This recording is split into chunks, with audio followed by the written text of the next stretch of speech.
Assalamualaikum warahmatullahi wabarakatuh. Innal hamdalillah nahmaduhu wa nasta'inuhu wa nastaghfiruhu wa nastahdihi wa na'udzu billahi min shururi anfusina wa min sayyiati a'malina. Man yahdihillahu fahuwal muhtad wa man yudlil falan tajida lahu waliyan mursyida. Asyhadu an la ilaha illallah wahdahu la syarika lah wa asyhadu anna Muhammadan abduhu wa rasuluh. Balagha risalah wa adda al-amanah wa nasaha al-ummah wa tarakaha ala mahajjatil bayda lailuha kanahariha la yazighu anha illa halik. Amma ba'd. Ma'asyiral mu'minin rahimani wa rahimakumullah jami'an. Alhamdulillah, kita bersyukur pada Allah Azza wa Jalla dengan segala nikmat yang Allah berikan kepada kita semua. Allah memberikan kita nikmat supaya kita sadar tujuan hidup kita, yaitu beribadah kepada Allah Azza wa Jalla. Allah ciptakan kita supaya kita sadar bahwa kita ini memiliki perjanjian kepada Allah Azza wa Jalla. Ketika Allah Subhanahu wa taala mengambil perjanjian dengan mengatakan alastu birabbikum qalu bala, bukankah aku Tuhan kalian? Bahkan Allah Subhanahu wa taala mengatakan wa idyarfa'u Ibrahim, Allah Subhanahu wa taala mengatakan ya bani Israil adkuru ni'mati allati an'amtu 'alaikum wa aufu bi ahdi ufi bi ahdikum wa iyaya farhabun. Allah katakan, tunaikanlah janji kalian kepadaku, aku akan tunaikan janjiku kepada kalian. Apa janji kita kepada Allah? Rasulullah SAW mengatakan dalam hadisnya kepada Mu'ad, hadis yang masyhur, dikatakan, ya Mu'ad, atadri ma haqqullah al-ibad wa ma haqqul ibad ala Allah. Wahai Mu'ad, apakah engkau tahu hak Allah kepada hambanya dan hak hambanya kepada Allah? Maka Mu'ad mengatakan, Allah wa rasuluhu alam, Allah dan Rasulnya yang lebih mengetahui. Haqqullah al-ibad an ta'buduhu wa la tusyriku bihi syai'a. Hak Allah kepada hambanya untuk beribadah kepada Allah semata dan tidak menyekutukannya sama sekali. Wa haqqul ibad Allah, dan hak hambanya terhadap Allah alla yu'adziba man la yusyriku bihi syai'a, untuk tidak mengadab orang-orang yang tidak menyekutukan Allah sama sekali. Maka kemudian Mu'ad mendengar ini sangat bahagia luar biasa. Maka kemudian Mu'ad bertanya kepada Rasulullah, ya Rasulullah, afala tubashirun nas? Wahai Rasulullah, apakah aku boleh untuk memberikan kabar gembira ini kepada manusia yang lain? Kata Rasulullah, la tubashirhum fayatakirun. Jangan engkau kasih kabar ini kepada mereka, fayatakirun. Nanti mereka akan berpangku tangan, bersantai-santai, yang penting gak syirik. Ya. Dan dari sini bagaimana bisa menyebar? Mu'ad bin Jabal di akhir hidupnya takut untuk menyembunyikan ilmu, maka di akhir hayatnya dia ajarkan hadis ini. Maka di sini intinya, ketika kita menunaikan hak kita kepada Allah Azza wa Jalla, menunaikan hak Allah kepada kita, maka Allah akan menjamin diri kita semuanya. Salawat dan salam kepada Nabi Muhammad sallallahu alaihi wasallam, khairul anbiya'i wal mursalin, sebaik nabi dan sebaik rasul. Ma'asyiral mu'minin rahimani wa rahimakumullah. Kita sebulan yang lalu, ya sebelum-sebelumnya, sudah membahas masalah penyebab maghfirah Allah Azza wa Jalla. Kita sebutkan 3 di awal, dan kita sekarang akan sebutkan sisanya. Di antara penyebab maghfirah Allah Azza wa Jalla adalah doanya kaum mukminin, ya, kepada sesamanya. Sebagaimana Rasulullah SAW mengajarkan kepada kita doa jenazah. Ketika salat jenazah, kita mendoakan saudara kita dengan mengatakan apa? Allahumma firlahu warhamhu wa'afihi wa'fu anhu wa akrim nuzulahu wa wasi' madkhalahu waghsilhu bil ma'i wal thalji wal baradi wa nakkihi min khataya kama naqaita thawbal abyadu minad danas Allahumma abdil daran khairan min darihi, kemudian wa ahlan khairan min ahlihi wa zawjan khairan min zawjihi wa adkhilhul jannah wa a'idhu min adzabil qabri au adabi min adabin nar. Ya, hadis ini diriwayatkan oleh Imam Muslim dalam sahihnya. Ya. Kenapa Rasulullah mengajarkan ini? Ini menunjukkan bahwa doa sesama muslim itu bisa sampai. Ya. Bahkan dalam kondisi si mayat sudah meninggal. Ya. Kemudian juga ma'asyiral mu'minin rahimani wa rahimakumullah. Rasulullah SAW mengatakan bukan sekedar ya doa satu orang.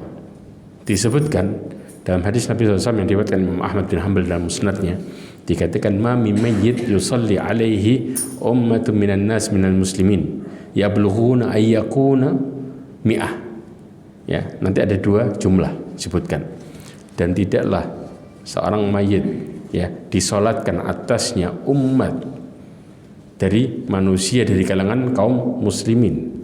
Perhatikan kata ini. Mencapai jumlahnya berapa? 100. Fayashfa'una lahu. Tahu yang dimaksud yashfa'un? Ya, meminta syafaat untuknya. Artinya di antara perkara minta syafaat yaitu meminta ampunan untuknya. Karena syafaat ini bermanfaat untuk apa? Supaya orang yang meninggal tadi mendapatkan ampunan. Ya. Maka kemudian illa syufi'a fi, kecuali apa? Akan diberikan syafaat karena mereka. Karena apa? Doa mereka. Nah, kemudian di dalam hadis yang lain yang diriwayatkan oleh Imam Muslim, Rasulullah lebih spesifik lagi mengatakan bisa jumlahnya mencapai 40, tapi ada syarat yang besar. Ya, apa syaratnya? Dikatakan ma min rajulil muslim yamut, tidaklah seorang laki-laki muslim ya keluar darinya orang kafir, karena nggak mungkin seorang kafir itu ya diminta ampunkan untuknya, tidak mungkin selamanya ya. Kemudian fayaqumu ala janazatihi arba'una rajulan, kemudian berdiri atas jenazahnya. Maksudnya apa? Mereka berdiri untuk mendoakan 40 orang laki-laki. Apa syaratnya? La yusyriku billahi syai'an, tidak menyekutukan Allah sama sekali. Maka ya ikhwah, berarti doanya orang-orang musyrik, dia nyebutnya dirinya Islam, paham ya? Tapi melakukan kesyirikan, nyampe enggak? Jawabannya tidak. Maka inilah pentingnya kita ya bermuamalah dan berteman dengan orang-orang saleh. Karena kalau mereka ketika mendoakan, maka Allah terima dengan syarat tidak menyekutukan Allah sama sekali. Hati-hati perkara ini. Gak semua orang kemudian diterima begitu aja. Keluar darinya orang-orang yang melakukan kesyirikan. Karena pada dasarnya orang-orang yang melakukan kesyirikan selama mereka belum bertobat, ya, maka selama itu Allah Subhanahu wa taala menjadikan orang-orang yang seperti ini mereka keluar dari agamanya. Di antara penyebab seorang murtad adalah kesyirikan, perkara yang paling besar. Sebagaimana Allah mengatakan innallaha la yaghfiru ayyushraka bihi wa yaghfiru ma duna dzalika liman yasha. Allah itu ya tidak mengampuni orang-orang yang menyekutukannya dan mengampuni selainnya dengan kehendaknya. Maka di sini syirik ini adalah pokok utama dan yang paling besar yang menjadikan seseorang murtad. Kalau orang sudah murtad, maka otomatis apakah doanya diterima? Jawabannya tidak. Jelas ya. Kemudian illa syafa'ahumullahu fi, kecuali Allah SWT akan memberikan syafaat kepadanya.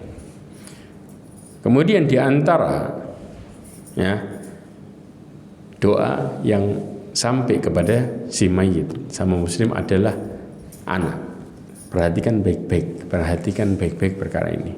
Sering kita salah sangka masalah ini. Rasulullah SAW mengatakan dalam hadisnya, ini wajib syahidnya di sini. Terus saya mau jelasin. Ya, Rasulullah mengatakan, "Idza matal insanu inqata'a anhu amaluhu illa min thalathah." Kalau seorang manusia meninggal terputus amalnya kecuali dari 3. Maksudnya di sini manusia siapa? Tentunya orang muslim tentunya. Keluar darinya kafir. Karena orang-orang kafir ini ya kata Rasulullah SAW fayut'imu bihasanatihi. Allah Subhanahu wa taala memberikan makan dia, memberikan kebaikan dia di dunia dengan kebaikannya. Hatta idza afdha ilal akhirah lam takun lahu hasanah. Sampai ketika menuju ke akhirat, yaitu dari alam kuburnya, mereka tidak punya kebaikan lagi. Makanya orang-orang kafir tidak masuk ke dalam perkara ini. Tapi siapa yang masuk? Orang-orang muslimin. Ya, selama mereka tidak masuk ke dalam perkara kesyirikan. Kita harus pahami ini. Maka terputus amannya kecuali 3. Ya. Illa min sadaqatin jariyah. Sedekah jariyah. Paham ya? Kemudian au ilmun yuntafa'u bihi. Ilmu yang dimanfaat, yuntafa, ya. Orang mengambil manfaat dari ilmunya. Ini masuk dalam perkara ini. Jelas? Kemudian awaladin salihin yad'ulah. Nah, anak saleh yang dimaksud di sini para ulama menjelaskan bukan sekedar anak kandungnya. Tahu maksudnya? Jadi yang bisa doain bukan sekedar anak kandungnya. Para ulama menjelaskan waladin saleh karena Rasulullah menjelaskan hadis ini secara nakirah. Tahu?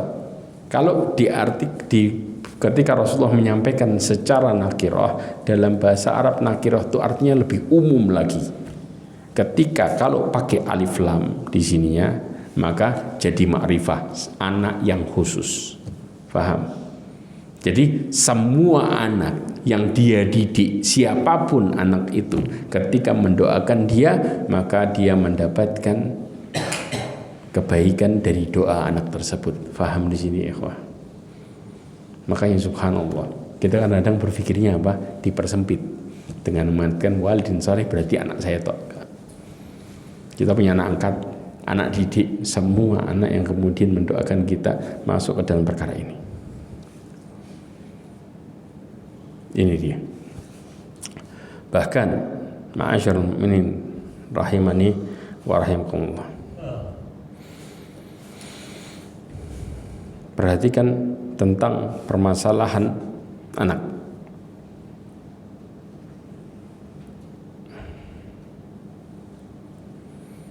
Dalam hadis Nabi SAW dijelaskan tentang masalah anak. Ya, perhatikan efek dari doa anak. Rasulullah SAW mengatakan dalam hadisnya dari Abu Hurairah radhiyallahu anhu, bahwasanya Nabi SAW bersabda, ya, hadis ini diriwayatkan oleh Imam Ahmad, ya, dihasankan oleh Imam Albani, dikatakan innallaha azza wa jalla la yarfa'u ad-darajata lil abdi salih. Sesungguhnya Allah Subhanahu wa taala mengangkat derajat bagi hambanya yang saleh. Dikatakan hambanya yang saleh di mana? Fil jannah, di surga. Kemudian seorang hamba tersebut heran karena dia merasa dia tidak melakukan perkara itu. Dan Allah sebut hamba tersebut hamba yang saleh. Faham maksudnya? Ya. Maka kemudian fayaqul ya Rabbi anna li hadi. Ya Allah, saya dapat semua ini dari mana? Seorang hamba ini tadi sampai Allah sebutkan saleh karena dia punya hasil usaha selama di dunianya dalam bentuk kebaikan, yaitu anak. Anak tadi bentuknya apa? Umum apa khusus? Secara umum. Ketika anak yang dididik, anak yang punya kaitan dengan dia, ya. Kemudian Allah mengatakan bistighfari waladikalak, dengan minta ampunnya anakmu untukmu. Paham ya? Sedangkan di dalam hadis Nabi SAW disebutkan bahwa anak yang dimaksud adalah anak secara umum. Faham? Artinya semua itu adalah hasil usahanya dia selama di dunia. Kemudian ketika anak itu terus mendoakannya, maka mereka tunai kebaikannya di akhirat sampai Allah mengangkat derajatnya di mana? Surga. Paham? Ini efeknya. Bahkan ma'asyiral mu'minin rahimani wa rahimakumullah, Al-Imam Munawi menjelaskan tentang hadis yang sebelumnya kita bahas tadi, wa faidah taqayyudihi biwaladin ma'anna du'a ghairahu yanfa'uhu tahrisan al-walad ala du'a. Disebutkan tujuan disebutkan doa anak, padahal doa selain anak itu juga bisa apa? Bermanfaat untuk mayit, untuk memotivasi anak supaya rajin mendoakan orang tuanya. Ya. Karena pada dasarnya doa orang selain anak nyampe enggak? Nyampe. Tapi Rasulullah menjelaskan tentang doa anak supaya anak sering-sering apa? Mendoakan orang tuanya. Ini motivasinya. Padahal doa kaum muslimin secara umum ketika mendoakan saudaranya nyampe. Ya. Kemudian juga dalam Syarah Sunan Ibnu Majah yang ditulis oleh Imam Suyuti menjelaskan bahwa semua amal anak bisa sampai kepada orang tuanya. Sekalipun anak tidak mendoakannya, sebagaimana sedekah jariah bisa mengalirkan pahala selama apa yang dia sedekahkan dimanfaatkan oleh masyarakat. Ya, meskipun orang yang memanfaatkan tidak pernah mendoakannya. Jadi pada dasarnya anak itu walaupun nggak mendoakan, tetap amal solehnya nyampe kemana? Orang tuanya. Kayak sedekah jariah, kalau dimanfaatin bermanfaat walaupun nggak nunggu orangnya doain atau tidak. Inilah yang kemudian para ulama menjelaskan tentang masalah doa, diantaranya doa anak. Paham di sini ya, wah. Oke.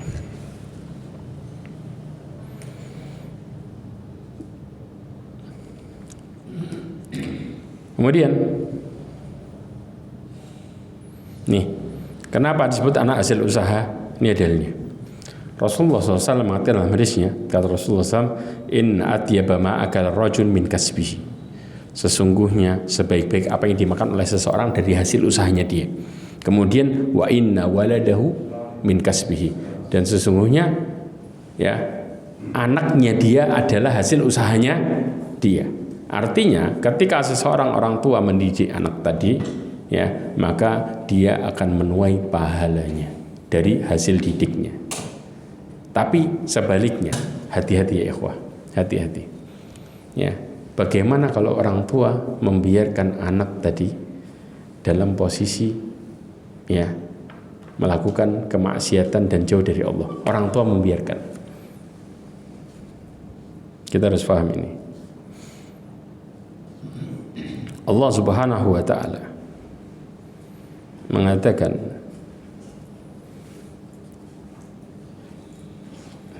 di dalam surat Al-A'raf ayat 38.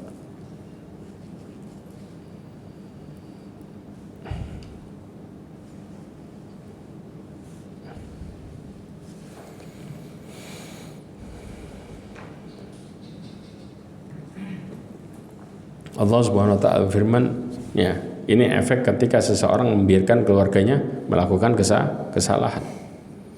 Allah mengatakan, kullama dakhalat ummatun la'anat ukhtaha hatta idza daraku fiha jami'a qalat ukhrahum liulahum rabbana haula'i adalluna fa'atihim adaban dhi'fan minan nar. Allah Subhanahu wa taala menyebutkan setiap umat, lihat baju syahidnya, masuk ke dalam neraka, dia melaknat siapa? Saudaranya. Disebut di dalam tafsir bisa dikatakan temannya, saudaranya, artinya yang menyesatkan dia. Faham yang menyesatkan? Perkara menyesatkan ini bisa jadi dengan ajakan atau dengan membiarkan seseorang melakukan kemaksiatan dan dia diam. Ini disebut dengan menyesatkan. Para ulama menjelaskan seseorang yang mendiamkan orang yang bermaksiat juga disebut dengan syaitan. Karena syaitan itu ada dua, disebutkan oleh para ulama modelnya, syaitan natiq wa syaitan akhras. Dua-duanya disebut dengan syaitan.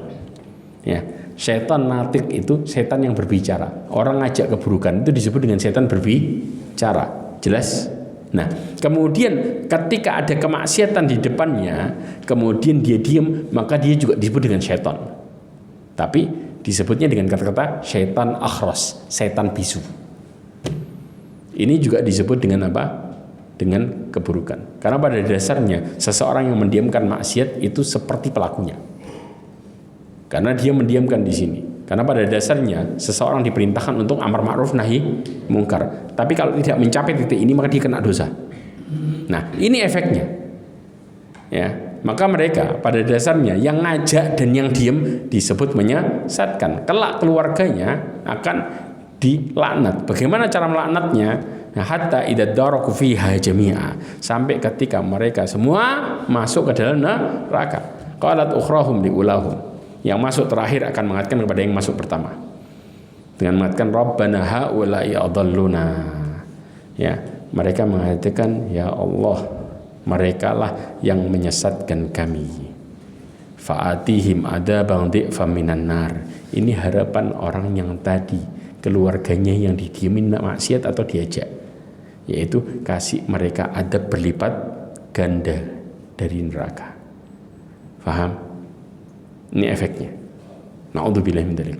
Kemudian ya ikhwah, kalau seseorang tadi ya bicara masalah anak, ternyata antara orang tua dengan anak, si orang tua sudah ngasih tahu anak, tapi ternyata anaknya tetap tersesat. Apa yang terjadi? Ini gambarannya.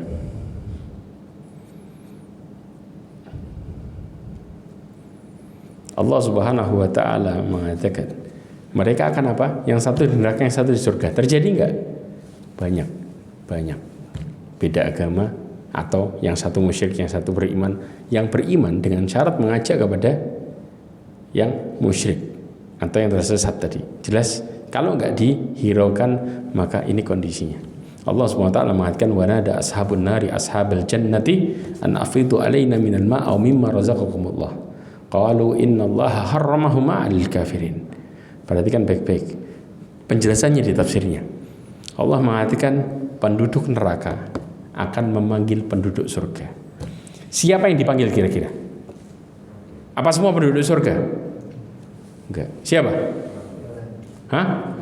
Yang dia kenal.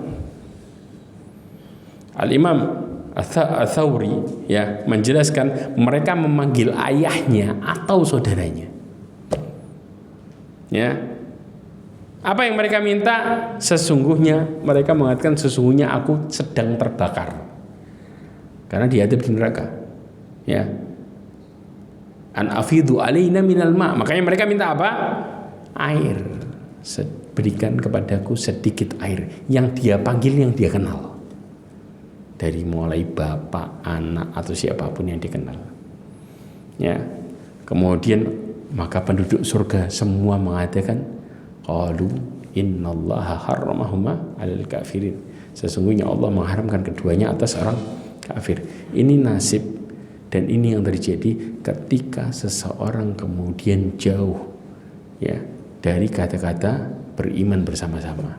Bisa jadi orang tersebut akan nyeret keluarganya. Kalau keluarganya nggak respon atau keluarganya respon ngasih tahu dan dia nggak mau tahu, maka akan terjadi kondisi yang seperti ini. Dua kondisi yang sangat mengerikan. Bisa jadi saling melaknat atau satunya minta tolong, yang satunya nggak bisa apa-apa. Paham ya ikhwah? Ini sedikit pemahaman hati-hati terhadap keluarga. Karena pada dasarnya keluarga kita bisa jadi penolong atau bisa jadi musuh bebuyutan kita. Tergantung bagaimana kita bermuamalah kepada mereka. Karena pada dasarnya seseorang itu ya akan bahagia kalau mereka masuk surga bersama apa? Keluarganya.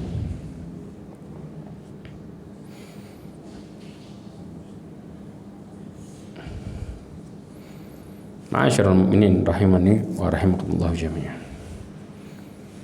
Kita lanjutkan lagi.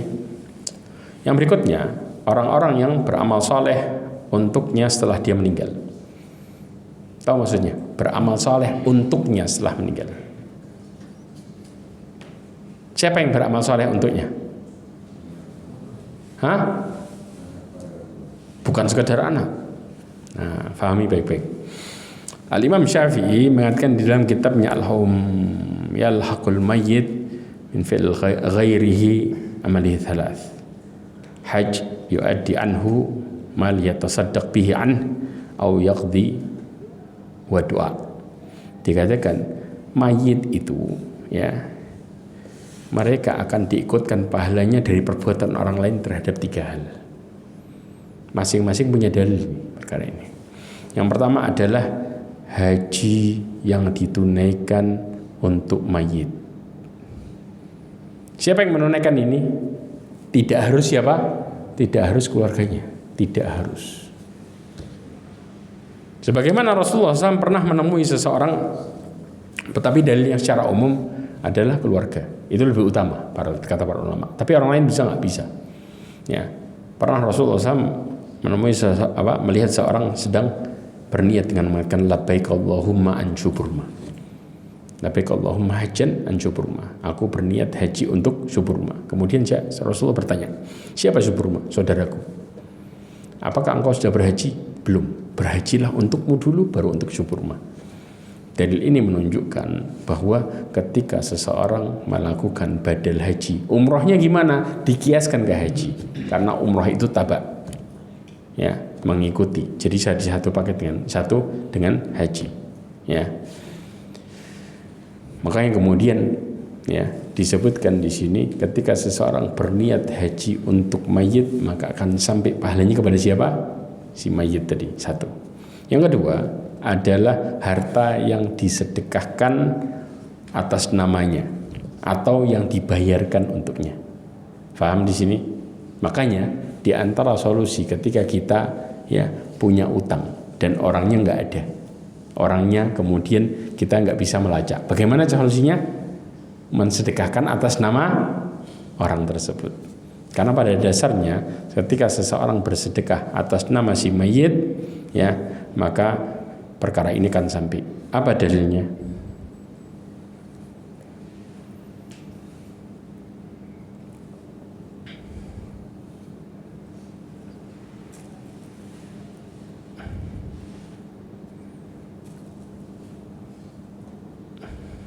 Ya, coba perhatikan ini baik-baik.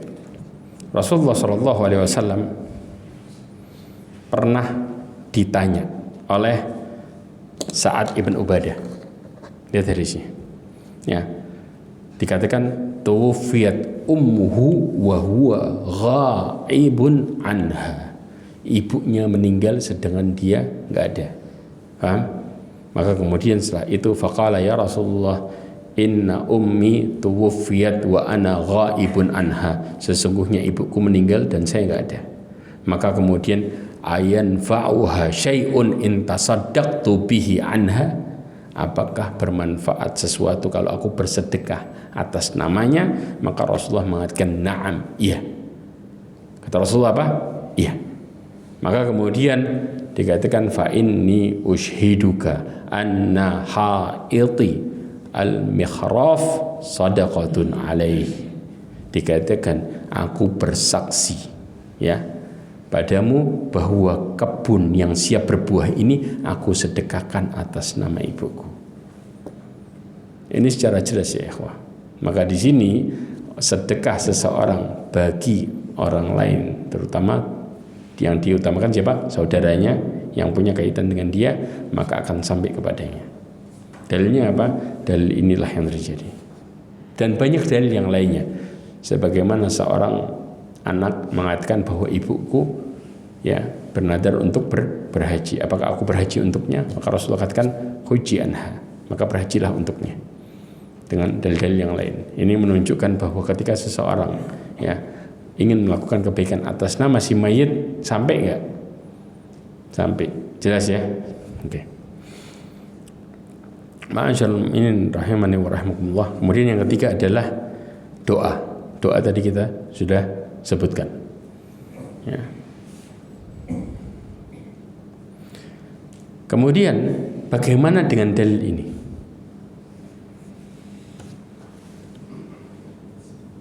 Allah Subhanahu wa taala berfirman, wa anna laisa lil insani illa ma sa'a. Ya, bahwa sesungguhnya seorang manusia tidak memperoleh sesuatu kecuali apa yang diusahakannya. Ya ikhwah, anak itu usahakan. Kebaikan dia kepada orang lain usaha bukan? Maka ketika seseorang mendoakannya, semua karena usahanya di mana? Selama hidupnya di dunia. Maka Allah berikan dari hasil usahanya. Faham di sini? Karena nggak mungkin seseorang mendoakan saudaranya ya, ketika mereka tidak mengenalinya dan tidak memahaminya. Maka kita harus paham bahwa semua itu adalah usaha, dan ini nggak keluar dari dalil di atas tadi, nggak keluar dari ayat ini. Semua masuk ke dalam ayat ini, jelas, dan tidak ada pertentangan sama sekali. Kemudian yang berikutnya adalah syafaat Nabi SAW. Syafaat Nabi SAW ya disebutkan ada dua penjelasannya. Yang pertama adalah syafaat Nabi SAW secara khusus bagi orang-orang yang apa? Yang memiliki dosa-dosa besar. Sebagaimana Rasulullah mengatakan, syafaati li ahlil kabair min ummati. Syafaatku bagi orang-orang yang melakukan dosa besar dari umatku. Kenapa dosa besar? Karena pada dasarnya dosa kecil itu lebih mudah dihapuskan daripada dosa besar. Dosa kecil, Rasulullah SAW mengatakan dalam hadisnya, wa'at bi'is sayyi'atal hasanata tamhuha. Sayyi'ah di sini adalah dosa kecil. Jelas, ikutilah kebaikan, ikutilah keburukan dengan kebaikan. Niscaya dia akan menghapuskannya. Kemudian dalam hadis yang lain Rasulullah mengatakan as-salawatil khams, salat 5 waktu. Kemudian wal jum'ah ila jum'ah, Jumat ke Jumat. Ramadan ila Ramadan, Ramadan ke Ramadan. Wal umrah ila umrah, mukaffiratun lima bainahuma idza ujtinibatil kabair. Ya, akan menghapuskan keduanya kalau dijauhi dosa besar. Berarti yang dimaksudkan dihapuskan apa? Dosa kecil. Ya, maka dosa kecil itu dikatakan asra'il mahw, lebih gampang dihapuskan daripada dosa besar. Makanya Rasulullah SAW akan memberikan syafaat bagi siapa? Bagi umatnya terhadap dosa-dosa besarnya. Kemudian Rasulullah ditanya oleh Abu Hurairah radhiyallahu anhu. Ya, kata Abu Hurairah, tanya, ya Rasulullah, man as'adun nasi bi syafa'atika yaumil qiyamah. Ada sebuah syarat besar dalam perkara syafaat. Makanya Rasulullah katakan, siapa orang yang paling bahagia dengan syafaatmu di hari kiamat? Ya, orang-orang yang memenuhi syarat tentunya. Syarat yang kemudian Allah inginkan. Siapa mereka? Maka Rasulullah SAW mengatakan, laqad danantu ya Abu Hurairah, aku sudah mengira, wahai Abu Hurairah, anna la yas'alani an hadzal hadits ahadun awwalu minka. Aku sudah mengira bahwa tidak ada yang bertanya tentangku tentang perkara ini orang yang pertama kecuali engkau, dari engkau. Jadi apa? Kenapa? Karena Abu Hurairah ini seseorang yang sangat semangat dalam mengumpulkan hadis Nabi SAW. Lima ra'aitu min hirsika al hadis. Aku melihatmu semangat ya dalam apa? Mengumpulkan hadis. Ya, belajar terus bertanya. Makanya Abu Hurairah itu ahli sufah, tapi yang paling banyak meriwayatkan hadis. Bahkan istri Nabi sama Abu Hurairah lebih banyak Abu Hurairah meriwayatkannya. Maka kemudian Rasulullah mengatakan, as'adan nasi bi syafaati yaumil qiyamah man qala la ilaha illallah khalisan min qalbi. Barang siapa yang mengatakan la ilaha illallah ikhlas dari dalam hatinya. Ikhlas dari dalam hatinya. Faham ya ikhwah? Orang yang mengatakan la ilaha illallah dan dia praktek dengan hati dan anggota tubuh, itulah yang paling bahagia dengan syafaatnya Nabi SAW. Karena pada dasarnya mereka akan mendapatkan syafaat dengan syarat yang paling besar, yaitu mereka harus bertauhid. Karena musyrik tidak mungkin dapat syafaat. Kalau musyrik dapat syafaat, maka tentunya siapa yang dapat syafaat? Abu Talib. Abu Talib ya mendapatkan karena apa? Dapat pertolongannya karena apa?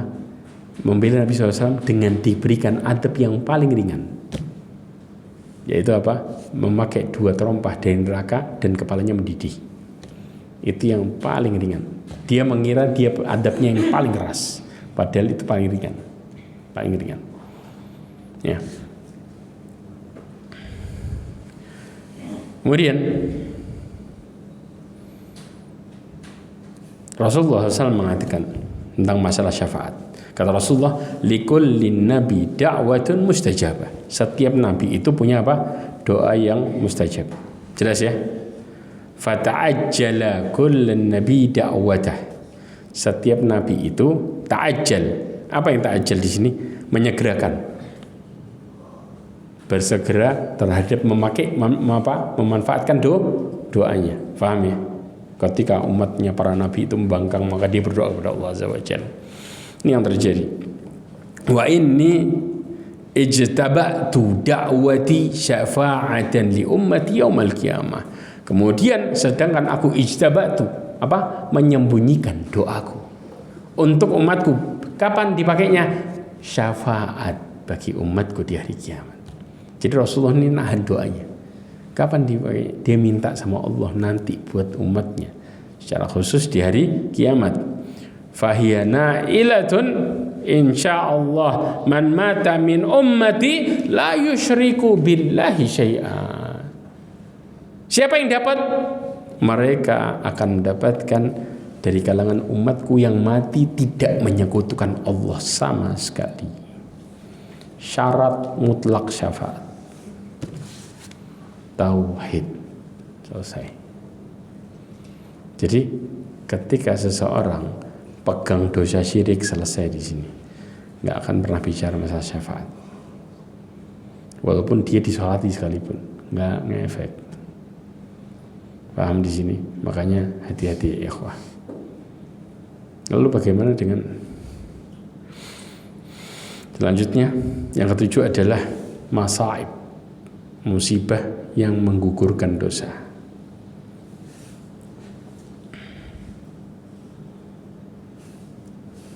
Bicara tentang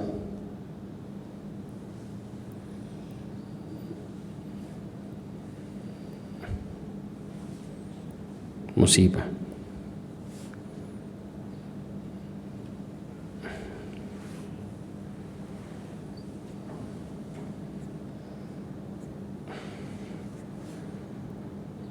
Kita bicara tentang musibah, ada beberapa kaitan ya, yang besar tentang perkara musibah.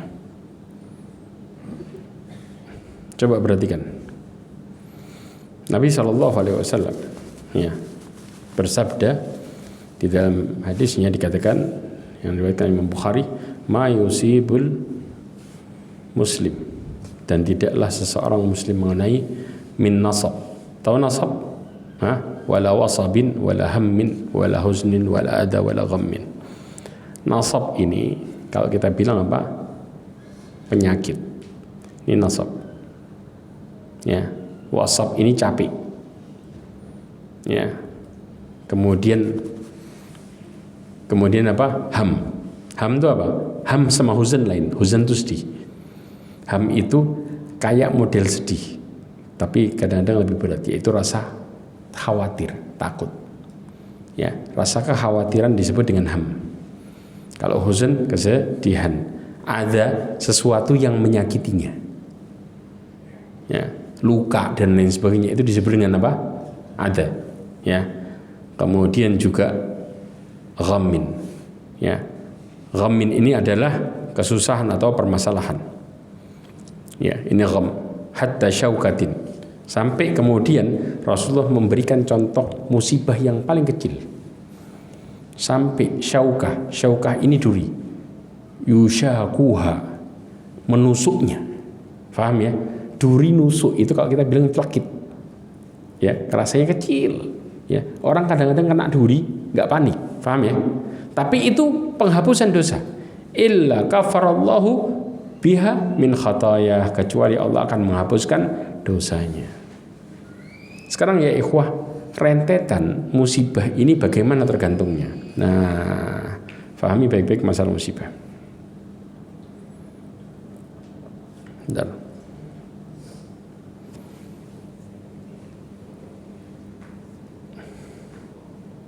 Ya, coba perhatikan ini.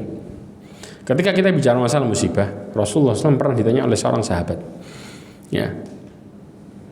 Ya Rasulullah, ayyun nasi asyaddu bala'an. Wahai Rasulullah, siapa manusia yang paling berat cobaannya? Rasulullah mengatakan, orang yang paling berat cobaan ini anugerah ya ikhwah. Bukan masalah, anugerah. Berarti orang yang diberikan ujian sama Allah, yang paling berat siapa? Yang paling dekat sama Allah. Siapa yang paling dekat? Para nabi. Jelas. Makanya silahkan lihat historinya para nabi. Makanya dikatakan, tidaklah para nabi illa ru'atul aghnam. Pertanyaannya, profesi mengembala kambing itu kenapa semua para nabi ngembala kambing? Tahu nggak? Para ulama menjelaskan efek dari ngembala kambing yuraqiqul qalb, membuat hati itu jadi apa? bukan sekedar sabar, hati itu jadi lembut. Paham? Jadi orang ini nggak gampang gusar ini, ya, bukan sekedar sabar tapi apa? Melembutkan hati. Makanya apa? Sampai mereka menghadapi kambing ini kadang-kadang sukanya apa? Maunya sendiri. Yang satu kemana, yang satu kemana. Maka ketika para nabi menghadapi kambing, makanya lihat pengembala kambing, lihat modelnya. Kalau diajak ngomong santun, tenang, ini enggak, ya apa enggak? Karena pada dasarnya mengembala kambing itu membentuk karakter yang baik. Subhanallah. Makanya kemudian Allah Subhanahu wa taala sebelum menjadikan mereka mengutus jadi para nabi, maka kemudian mereka apa? Dikasih. Walaupun mereka punya wadifah, punya pekerjaan yang lain, tapi semuanya pada dasarnya pengembala kambing. Disinilah kemudian Allah memberikan mereka di awal ujian dan mereka bisa menghadapinya dengan baik. Karena karakternya terbentuk dengan baik. Yaitu apa? Bukan sekedar kesabaran, tapi hatinya benar-benar hati yang luar biasa. Mereka bisa menghadapi masalahnya yang kompleks. Karena pengembala kambing itu masalahnya macam-macam. Ya, lain dengan karakter yang lain. Ya, maka dikatakan al-anbiya, thumma al-amthal fal-amthal. Kemudian yang sepertinya dan sepertinya, yaitu apa? Yang mengikuti para nabi. Cobaannya banyak. Kenapa? Yubtar rajul ala hasabi dini. Allah menguji hambanya berdasarkan kadar agamanya. Maka ya ikhwah, ujian ini punya 3 kaitan. Perhatikan baik-baik. Seseorang ketika kita bicara masalah ujian punya kaitan dengan masalah keimanan. Paham? Iman mempengaruhi seberapa besar ujian. Dan ujian berpengaruh terhadap balasan. Jelas? Maka ini 3 kaitannya. Iman, ujian, balasan. Maka jangan pernah kita bangga mengatakan kepada Allah, ya Allah uji saya sedikit tapi kasih pahalanya banyak. Gak bisa. Pertolongan Allah tergantung besarnya cobaan.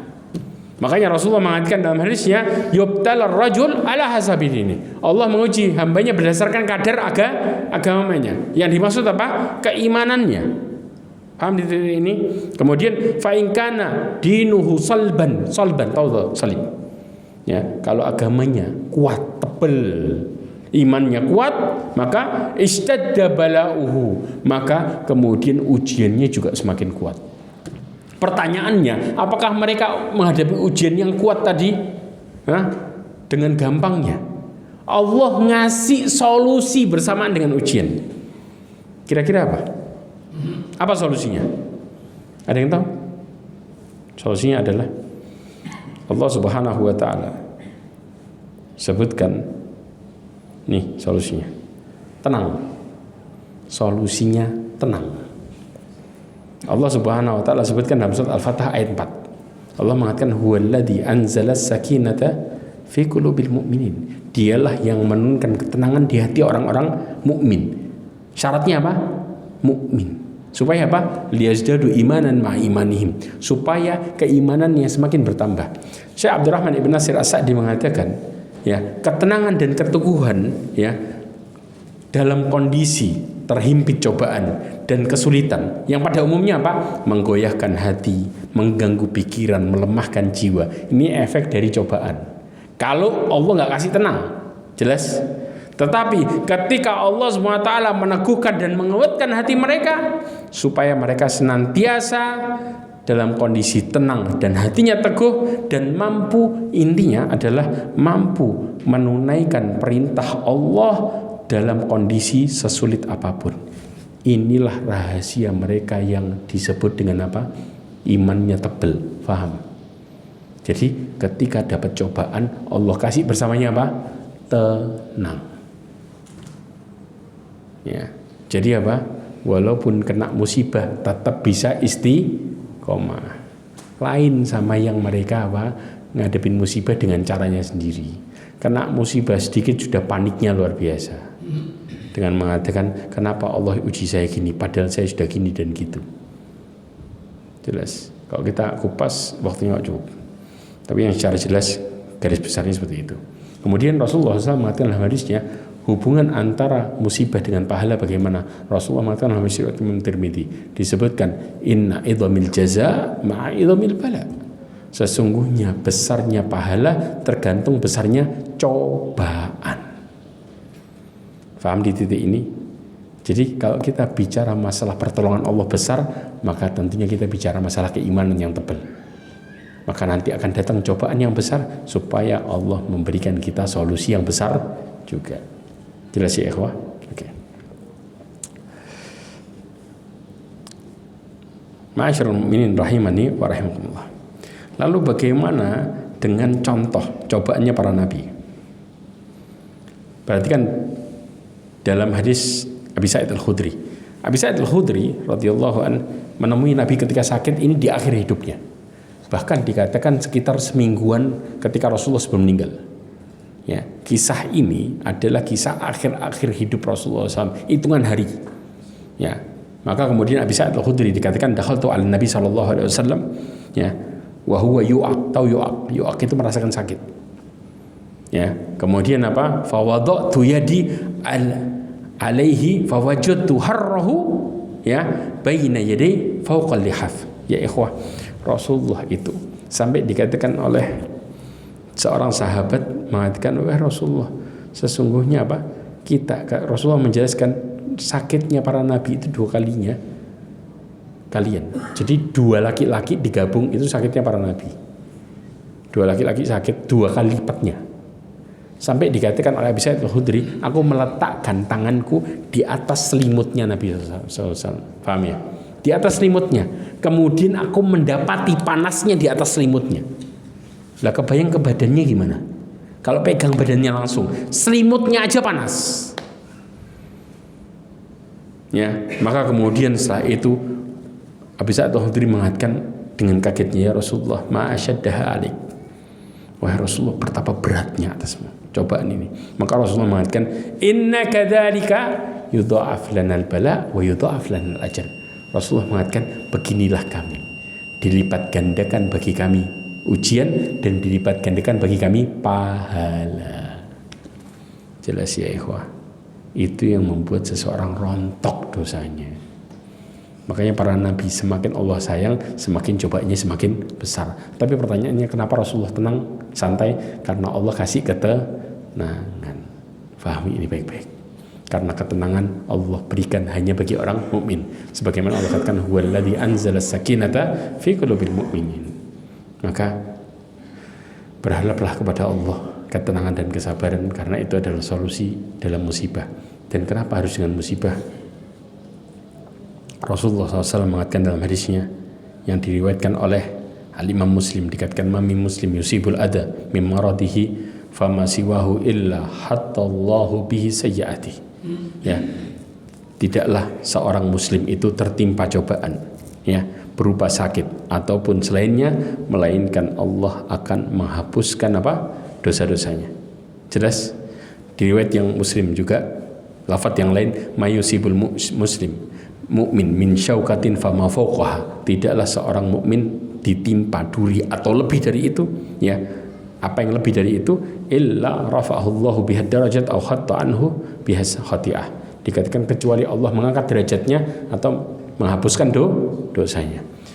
Kemudian di riwayat yang lain, ya, disebutkan oleh di dalam riwayat Muslim dikatakan ma min syai'in yusibul mu'min, tidaklah segala sesuatu menimpa orang mukmin hatta syaukat tusibuhu, sampai duri yang menimpanya, illa kataballahu lahu biha hasanah, kecuali Allah akan memberikan kebaikan, pahala. Jadi secara umum musibah itu mendatangkan 3: dihapuskannya dosa, ditambahkannya pahala, serta diangkatnya derajat. Faham? Dari hadis-hadis yang ada. Ini menunjukkan pada dasarnya Allah ngasih kita musibah sama dengan Allah memberikan kita rahmat. Kenapa harus dengan musibah? Karena berapa banyak di antara kita yang sadar butuh sama Allah setelah kena musibah, betul? Ya. Maka musibah adalah rahmat bagi orang mukmin dan bencana bagi orang yang ingkar. Wallahu a'lam bishawab. Mudah-mudahan apa yang kita pelajari hari ini menjadikan kita semakin mendekatkan diri kita kepada Allah Azza wa Jalla, dan mudah-mudahan Allah Subhanahu wa taala memberikan kita rahmat diri kita dan keluarga kita, serta mudah-mudahan Allah menutup hidup kita semua dengan husnul khatimah. Subhanakallahumma bihamdika asyhadu an la ilaha illa anta astaghfiruka wa atubu ilaik wa akhiru da'wana alhamdulillah. Wassalamualaikum warahmatullahi wabarakatuh.